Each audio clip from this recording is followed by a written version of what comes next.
Garbage day! Huh? No! Well, hello, it's Doctordead, the channel for horror, anime, TV, movies, and whatever I feel like ranting about or telling you that I love. That's right, I got another little rant coming. It's coming right for you.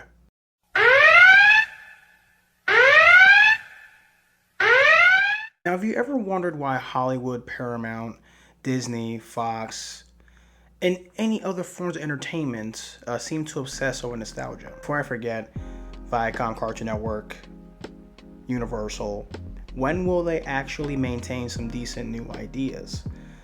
Well, they won't. See, the last couple of years has been this disgusting obsession with nostalgia. Nostalgia created Teen Titans Go. The only good nostalgia remake show, by the way. A new Roswell. Charmed. The iCarly sequel. I know you saw it in the thumbnail. Or a spinoff, really. And whatever you want to call that bullshit, like the SpongeBob spinoff, Invader Zim movie, Rocko's Modern Life, and the Powerpuff Girls remake. I understand even in the 90s there was references to old shows, nostalgia for them, even into the 2000s like Knight Rider. Roadhouse. Fuller House, I'm sorry. You know, I'm counting all spin-offs here too. Will and Grace, Twilight Zone, you know, like 3 times I believe. Dawn of the Dead, Clash of the Titans, Footloose, Carrie, Roseanne, or you can call it The Connors, Rosie's Mishap. She called Michelle Obama. In any reality, you can't do that. Get the fuck out! You have also in terms of anime too. You know, it's not just America. You know, anime in Japan is also, they're overly obsessed with remakes too. Some warranted do need remakes, don't get it twisted. But we have remakes for Hunter x Hunter, Sailor Moon, Shaman King, Casher and Sins. I believe that came out in '73. And better quality is what I prefer than the entire recasting and change in overall plot, atmosphere, and performance, just everything.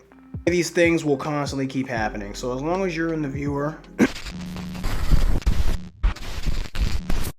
as long as you are the viewer and you are willing to pay $30 to see fucking Mulan, yeah, the movie sucked, by the way, then it will continue to happen.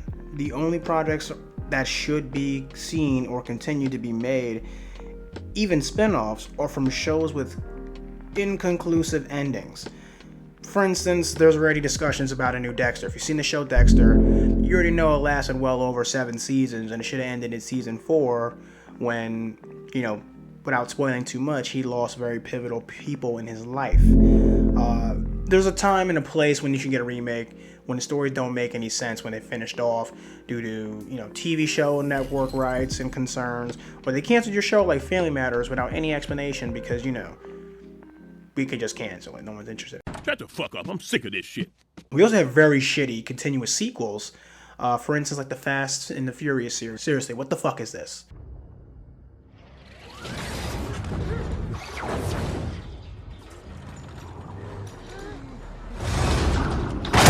But this is just how things work now because, God forbid, Hollywood gambles with successful shows. Look at Arrow and look at The Flash, for instance. Or movies like Justice League, The Snyder Cut compared to Spider-Man 2. Some of these gambles would never see the light of day, while others have been because they're just safe. For example, do you think 2 decades ago we would have gotten a Doctor Strange movie for the Marvel Universe? No, we would not. We would not get a Doctor Strange movie. We wouldn't get any of the new movies that we're getting now. Shit.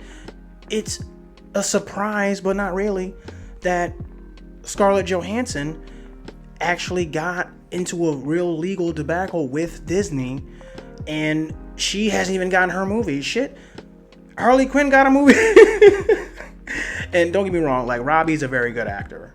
The fact that Harley Quinn had a solo movie way before Black Widow did, even if there's a much bigger fan base, to me, you've been acting in the same movie for a decade, that's crazy.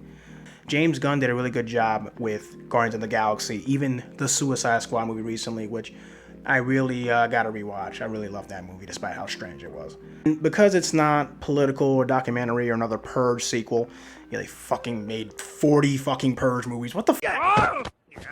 Come on!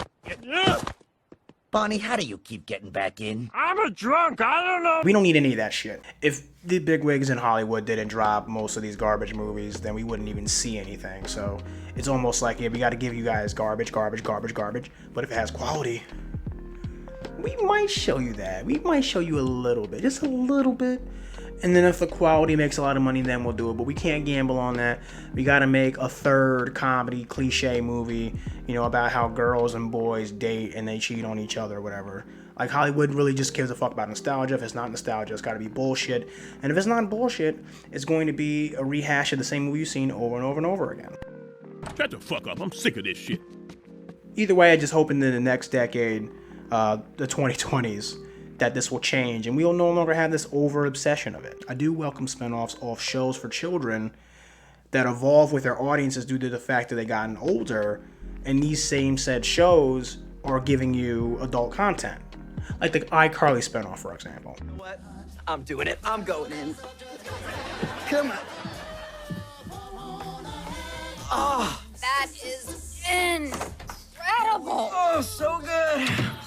Fun ruckus here. Let's get this party started. Oh, looks like the party already started. Yeah, so this is what I mean when I say, like, not every example, but there's some good examples of shows you're like, you know what, maybe this is worth watching. And I'm not saying that it is. That's the type of promo that's 9 times more likely to get me interested in your revamped show than you just packaging and reflipping the images of the same characters or not giving me anything new or different with the same cast. But what do you guys think? Has movies and television changed for the worse, or has it changed for the better? Do you enjoy newer movies nowadays, or do you prefer the old school movies?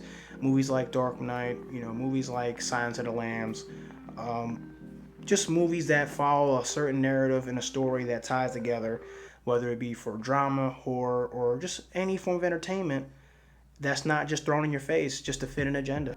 Doctordead out. As usual, like, subscribe, comment, hit the notification bell. I'll be back next time.